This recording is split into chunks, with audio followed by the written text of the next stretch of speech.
ইরানের শীর্ষ ধর্মীয় নেতা আয়াতুল্লাহ নাসের মাকারেম সিরাজি যুক্তরাষ্ট্রের প্রেসিডেন্ট ডোনাল্ড ট্রাম্প এবং ইসরায়েলের প্রধানমন্ত্রী বেনিয়ামিন নেতানিয়াহুকে আল্লাহর শত্রু বলেছেন।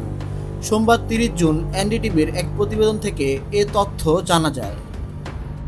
গ্র্যান্ড আয়াতুল্লাহ নাসের মাকারেম সিরাজি এই ফতোয়ায় বিশ্বের সব মুসলমানদের প্রতি আহ্বান জানান যেন তারা ওই দুই নেতার বিরুদ্ধে ঐক্যবদ্ধ হয়ে কাজ করে, কারণ তারা ইসলামী প্রজাতন্ত্রের নেতৃত্বকে হুমকি দিয়েছে।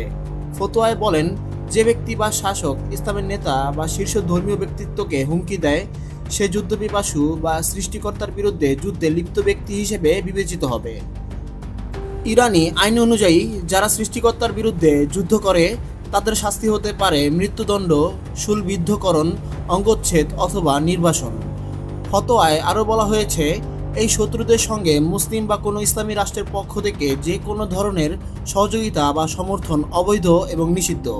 সব মুসলমানের উচিত এই শত্রুদের কথাবার্তা ও কাজের জন্য তাদের অনুতপ্ত করা।